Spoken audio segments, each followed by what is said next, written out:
Assalamu alaikum warahmatullahi wabarakatuh, everybody. This is me, your host, Preacher Moss, on the ShOUT Show. You have tuned in to the right place at the right time.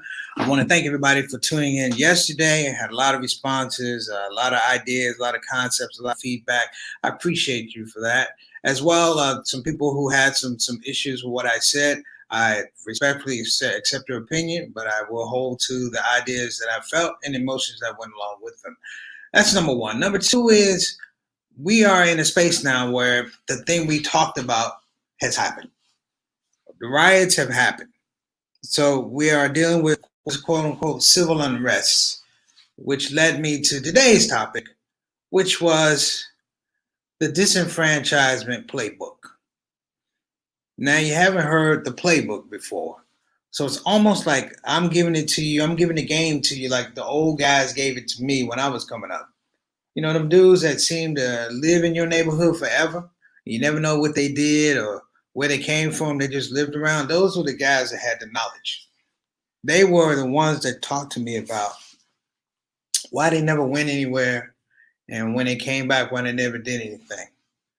It's the disenfranchisement playbook. Now, if you don't know what disenfranchisement means, a lot of people equate it with voting.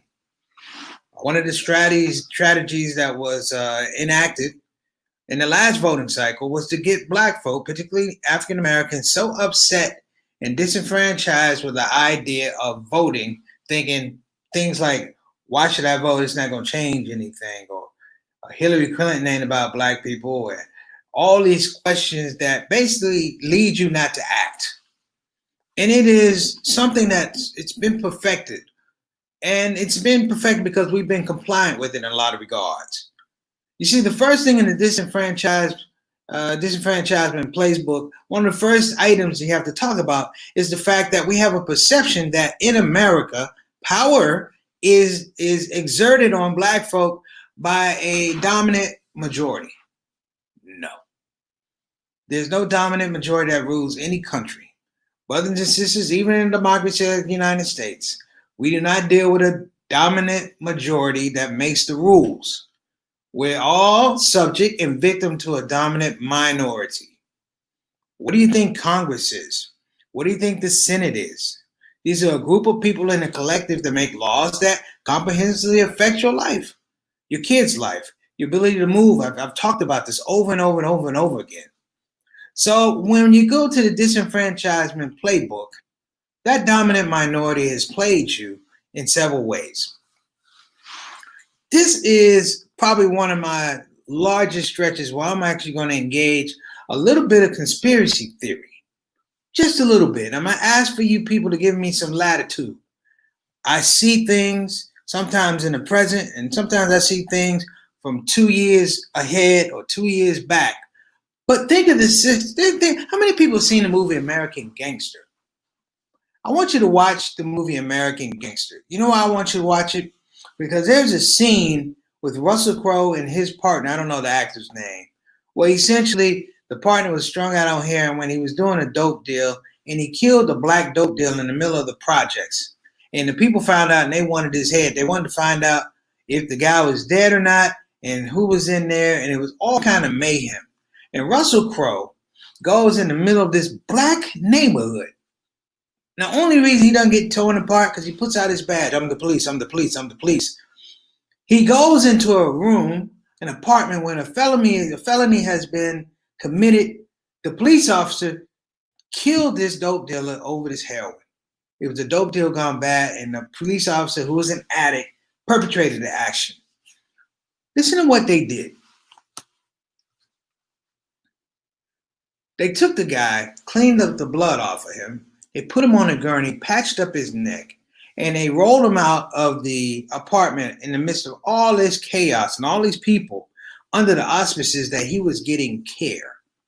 That he was getting care. So the people who were angry all of a sudden had to move out of the way because their anger could possibly block or delay this man getting care. Now, people, when they put him on the gurney, he was already dead. But they made it look like he had a chance at life. When I rewatched the tape, brothers and sisters, when I rewatched the tape of Mr. George Floyd, the police did the exact same thing.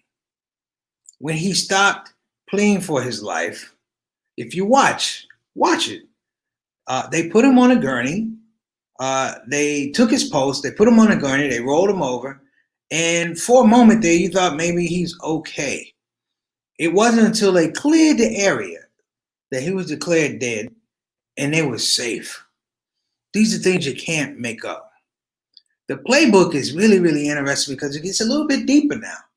This is a situation where you got to connect the dots. And I say be very, very clear about how you connect the dots.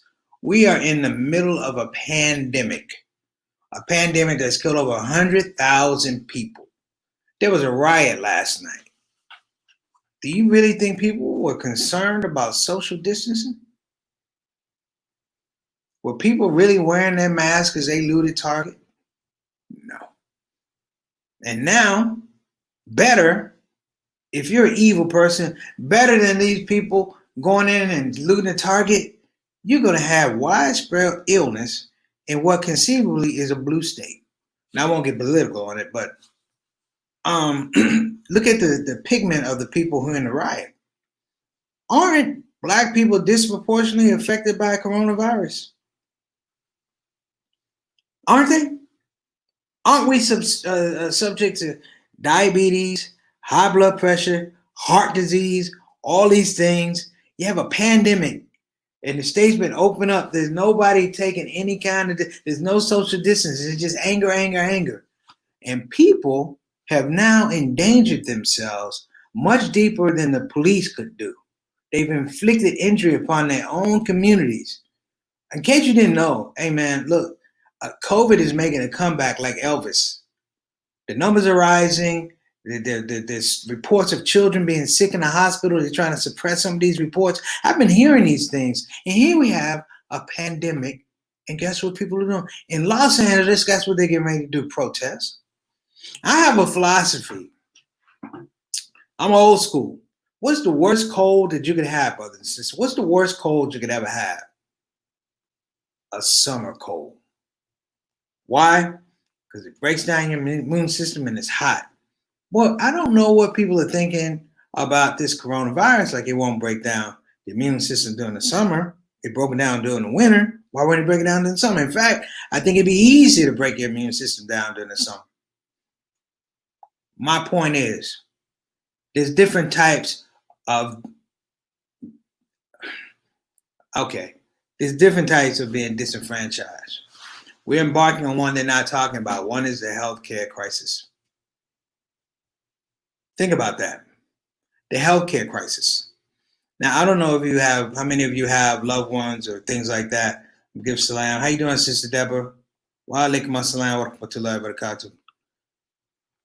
We talk about disenfranchisement in terms of voting, but this is interesting. In 2020, we now have to look at disenfranchisement in terms of health, in terms of the ability of, now you've seen the coronavirus kill 100,000 people. What could it do during a voting season or registration season? You have to look at the laws.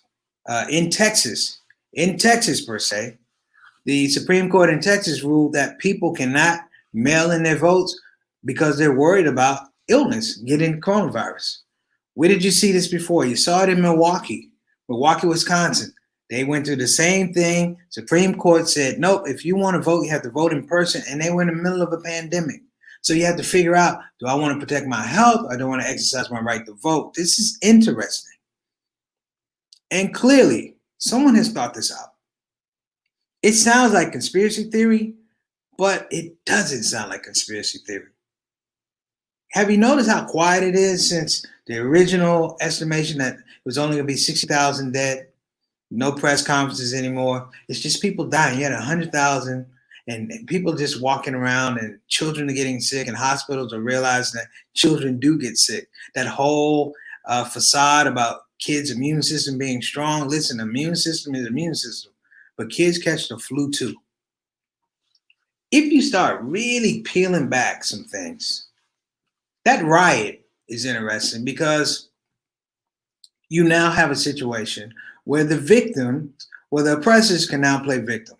And we've seen this happen I mean, to the point where I thought white people were going to actually start asking for reparations from black people. I can see the Senate hearing right now. My great great granddaddy had slaves, and Abe Lincoln let them go, and I believe we should be paid for those slaves. And how much do you want? Well, just give me two of the Migos. I don't know. It's the irregard of law. Now, for those people thinking about going out rioting again, let me give you some rules. You can't hurt these companies like that. You can't hurt them. When I say you can't hurt them, you can take merchandise, but it's all insured anyway. Who'd you hurt? That's number one. Number two is you've now given the people who can hurt you the most a rally cry to do just that. And the way they hurt you is they make sure there's not a balanced or equal protection or application of the law in terms of your rights. So for every George Floyd that happened, there's going to be 10 others that you're not going to see. Or worse, 10 others you're not going to see, but 5 of them you can't do a thing about. George Floyd is the reason right now we're not talking about Ahmaud Arbery, because it's a repetition. If you look at the tape of the man, let me say this. If you look at the tape of the officer that had his knee on the neck of Mr. Floyd, did you notice he had on absolutely no protective gear, no PPE? He had on no face mask. He had on no mask. He had on nothing. I mean, he had a boot. That was it. But he was in. It's ironic because I feel like he knew something. Clearly, how you doing? Assalamu alaikum, sister. He knew something, and I'm still very much trying to put it together. But this is my brother Ahmed. Yeah, opportunists. Protesters at police station, not Target. Yeah. Well, let me tell you who makes money, Ahmed. Let me tell you who makes money. The people who make money are the media.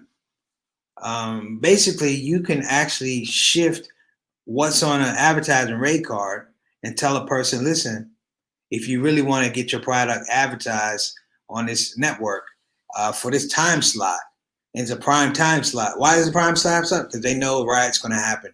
Just so you folks know, these things are orchestrated. I didn't realize until way back in the day when I was looking at the Iran hostage crisis. And I talked to somebody who was dealing with the Iran hostage crisis. And every time you would turn on the TV, you had all these Iranians protesting in front of the American embassy, death to America, death to America, death to America. And I asked him, I said, dude, is that the way it was? He said, no, man. He said, basically they had a time where they would get together, they were organized to get there, and they made sure that the cameras were there. And once the cameras were there, then they would go through the death America, and it's almost like a movie. All right, cut. And ironically, I said, where they learn that from? You know, he learned it from? He said he learned it from the civil rights advocate, Martin Luther King.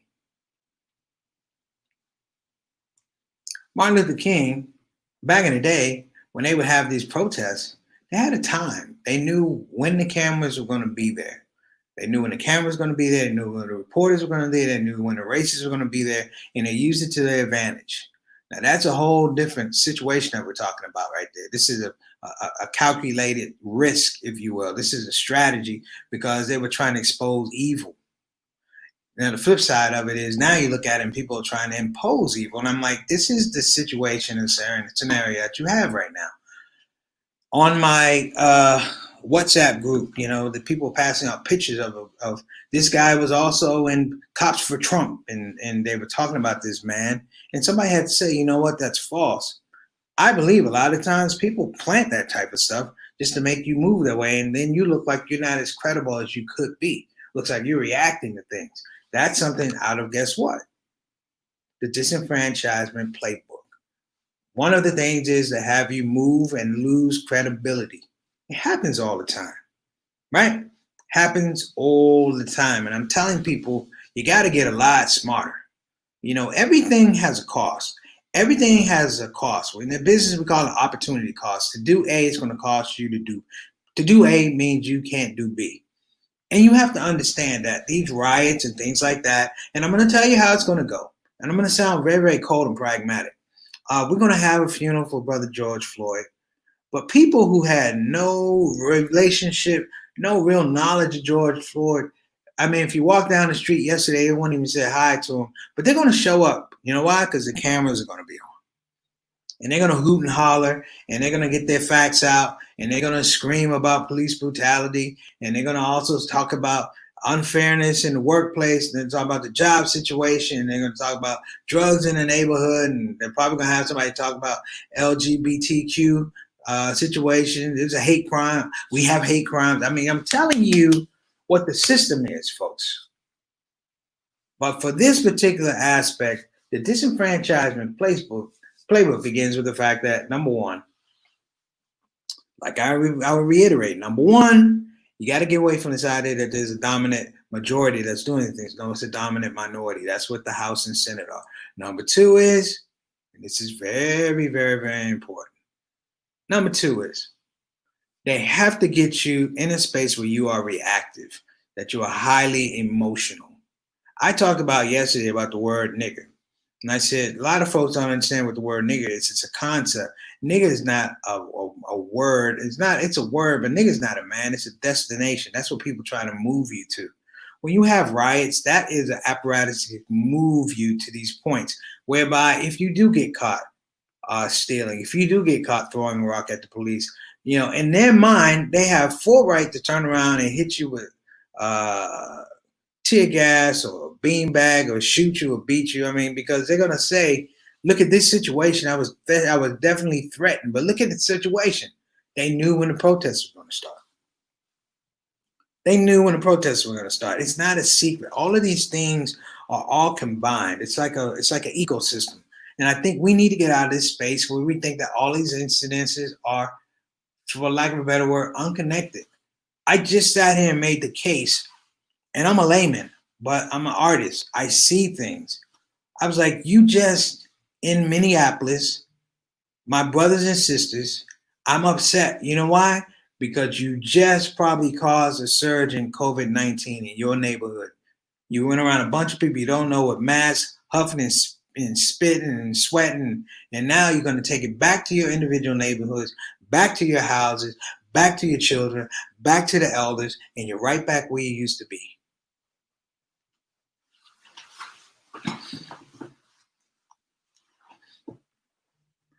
George Floyd's murder, in some regards, almost feels staged. It was made for television. It was made for television. That police officer knew he was being filmed. He may get charged, he may not get charged. But let's be honest. Even if he gets charged, it's going to be a while, but it's going to be a trial, and it's going to be this, and people are going to forget about this guy in about a year. Because that's how we are. That's how we think. And the killer part is, in a year, he might even get off. And it feeds right into the situation and scenario that we're disenfranchised again. Now, we're coming off a space we're disenfranchised because of this COVID-19 thing. We're not working. We're not having full relationships with our families. We're not engaged in community. We're not. I'm an entrepreneur. It's like we can't even do the entrepreneurial stuff. I'm a comedian. I got to talk to a computer and make people laugh. Come on. Literally, like, come on. The highlight of Ramadan for me was getting together with other brothers at a masjid with masks, touching elbows, and handing out food to people. That was the highlight. Now, that was a great highlight. But under the auspices, it was like we couldn't really have full fellowship. We couldn't even pray in the masjid. We were in the front trying to pass out this food. And Allah knows best. But I'm going to employ everybody to understand the disenfranchisement playbook because we keep falling for the same okie doke. Now, what's going to happen in November, and I'm being predictive, what's going to happen in November is there's going to probably be so many people who are sick, so many people that are affected by coronavirus, that the whole idea of trying to do mail-in voting is going to be argued down from the highest court in the land. And all you disenfranchised Black folk who are sick or potentially sick, you're not going to go to the polls. And we're going to mess around and potentially lose again. Why? Because you got emotional. Didn't understand your enemy. Your enemy ain't your friend. Your enemy is your enemy. And I'm going to tell you something. The enemy is so dope, so meticulous in how they treat you. They'll have you believing that you're actually doing a good thing. Hats off to Steven Jackson. He played National Basketball League for a number of years. He was a friend of George Floyd. But he said on NBC Today, he said he was asked about the riot. And he said, Floyd would be happy that people are supporting and rallying around the injustices done. He said, but not this way. Not this way. See, people have to be honest about their emotions. Stop trying to attach your emotions and shortcomings and feelings and anxieties to other people's tragedies. You got to get out of that because that's also in the playbook. I should write a book called The Disenfranchisement Playbook. And the last thing you have to know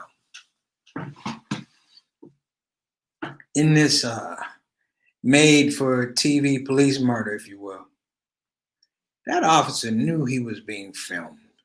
And he was calm. He was calm. The other people told him, and the other cops said stand by, but he stood there and he made sure that you saw him at every angle of a camera. Every angle of a camera, you saw that this gentleman was losing his life. And we were sitting there and we were helpless. And you know why people are out rioting and screaming and upset and all of this? Because you were feeling disenfranchised. Now, I'll wrap up on a few notes, but I just want people to understand and step back. So when you see somebody going down that road, I would behoove you to say, pull a call and say, hey, listen, do you know about the playbook? Right here. That's it. I remember the playbook from when I was a comedian. I'm still a comedian. I remember a guy didn't want to pay me what I was worth. And he said, you're not worth it.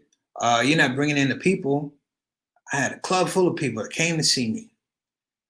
And I remember he brought some guy in to do some stand-up. And that kid was horrible. I mean, he was horrible. Like, people were about to snatch him off stage.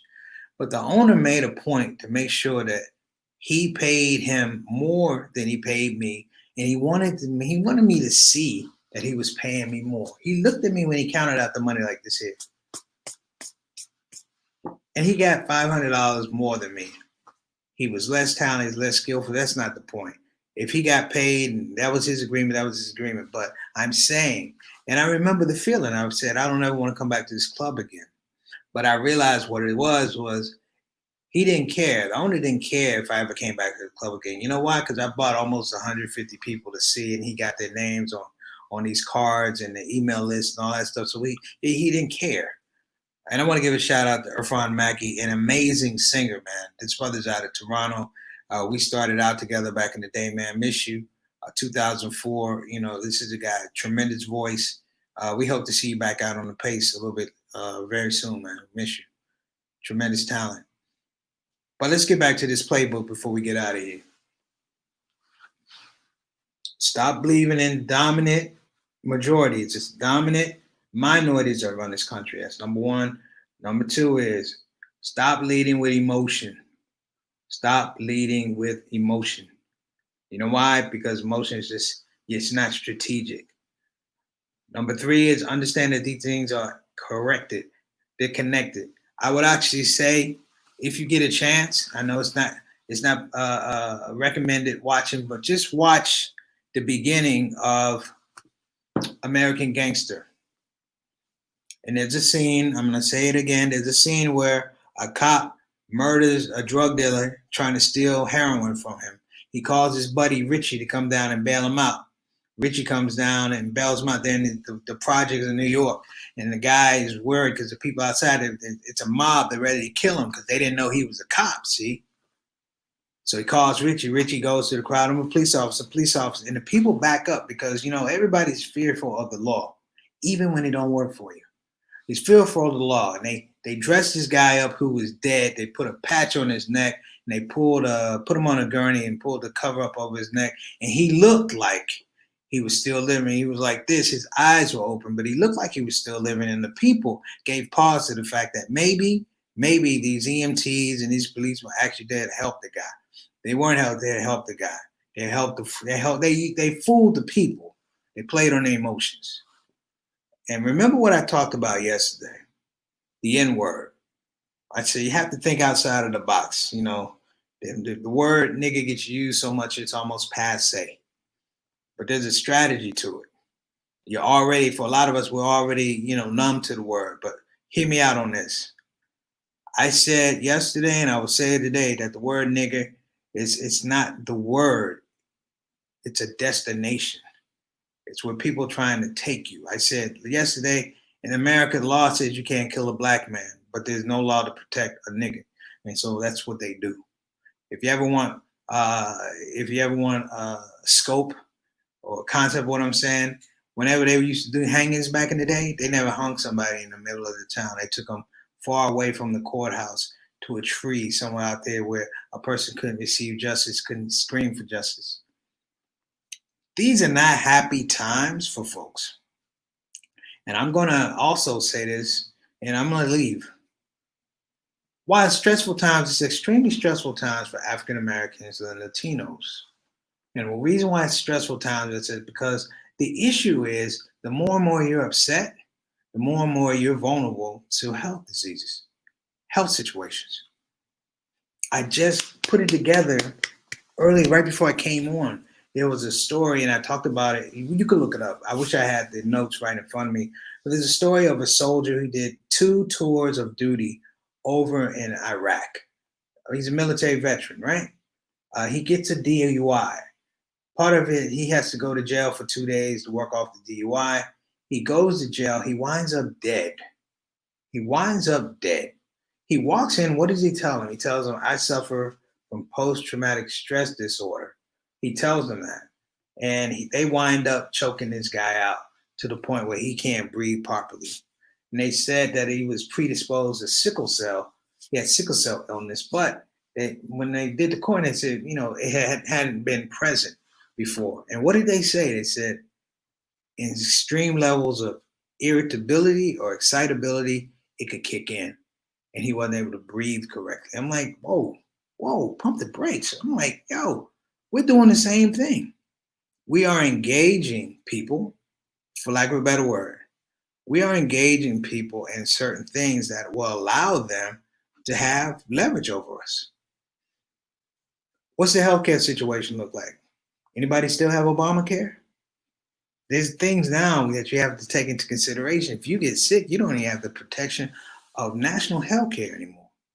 And then we run out and do a riot, not a peaceful protest, not a space where we're going to have social distancing, we're going to have masks. We run out there with rage, and I swear to goodness,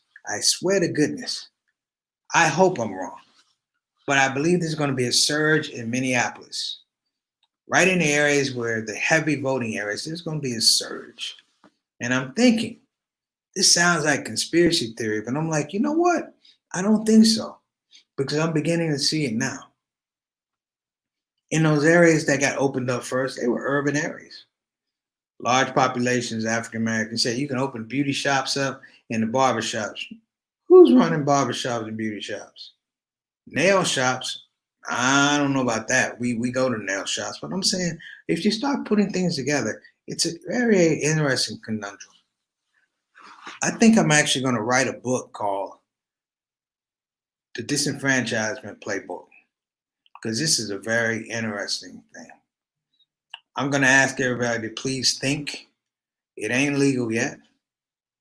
Thank you, Mr. George Clinton. But think, it ain't legal yet. Let me give a shout out to Sister Ika, all the way from Indonesia. She comes and joins every day. In fact, and this is a shout out for my sister, Ree, who's okay. All right. I hope that situation is okay. Whoever's in the hospital. But I'm gonna ask everybody, for George Floyd, if you're going to honor that man, do the right thing. And I'm not saying not protest, but I'm like, think, be strategic. The things he wasn't allowed to do. And I'm gonna ask folks to pray for your children. Pray for your children. Because the children are looking at us. And if we keep doing the same thing over and over and over incorrectly, that's what they're going to do. And we've done them a disservice. I'm Preacher Moss. This is the Shout Out Show. I appreciate you coming. We'll be back tomorrow episode number 46, inshallah.